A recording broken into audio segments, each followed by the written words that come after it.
جادو کلام کے اندر ہوتا ہے، یعنی جادو ایسے الفاظ اور دم کا نام ہے جن کو لکھ کر یا پڑھ کر ہوا یا گروں میں پھونکنے سے مطلوبہ شخص کے بدن، دل، عقل یا معمولات زندگی پر منفی اثر ہوتا ہے. یعنی ایسے الفاظ جو منفی اثر رکھتے ہیں کس پر؟ جس پر وہ کیا جا رہا ہوتا ہے.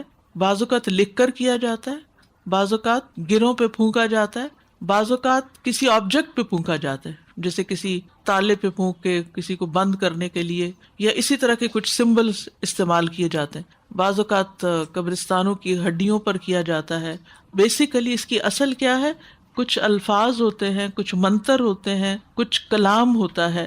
اب یہ جو کلام ہے یہ انسان پہ اثر کیسے کر جاتا ہے؟ یہ بالکل ایسے ہی کہ جیسے کوئی اچھی بات آپ پہ اثر کرتی ہے، آپ کو ہنسا دیتی ہے، آپ کو خوش کر دیتی ہے، آپ کی سوچ بدل دیتی ہے. اسی طرح جو بری بات ہوتی ہے، کوئی گالی ہو، کوئی بدمزگی کی بات ہو، کوئی تان و تشنیع ہو، کسی کا مذاق اڑایا جا رہا ہو، تو وہ بھی انسان پر اثر انداز ہو رہا ہوتا ہے. پوئٹری بھی انسان پہ اثر انداز ہوتی ہے. اللہ کا کلام بھی قرآن مجید میں خود بتایا گیا کہ اس سے انسان کے رونگٹے کھڑے ہو جاتے ہیں، کھالیں نرم پڑ جاتی ہیں.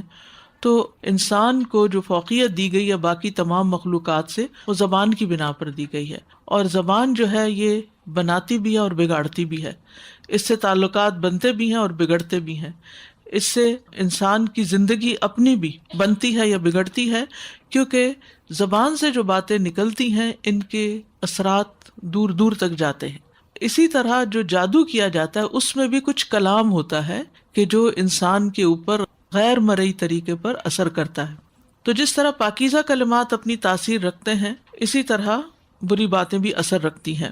ابن عمر کہتے ہیں کہ نبی صلی اللہ علیہ وسلم کے زمانے میں مشرق کی طرف سے 2 مرد آئے. دونوں نے لوگوں کو ایک فصیح و بلیغ خطبہ سنایا. لوگ ان کے بیان سے بہت متاثر ہوئے، بہت انسپائر ہوئے. تو رسول اللہ صلی اللہ علیہ وسلم نے فرمایا، یقیناً بعض بیان جادو جیسا اثر رکھتے ہیں. یعنی کچھ باتیں ایسی ہوتی ہیں ان کا اثر جادو کی طرح ہوتا ہے. تو جس طرح نیکیاں برائیوں کو دور کرنے کی قدرت رکھتی ہیں، حق باطل کو مٹانے کی قوت رکھتا ہے، اسی طرح پاکیزہ کلمات بھی شرکیہ کلمات کو زائل کرنے کی صلاحیت رکھتے ہیں.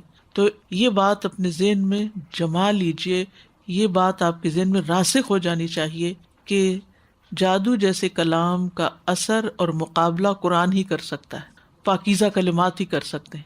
کیونکہ جاء الحق وزہق الباطل ان الباطل کان زہوقا.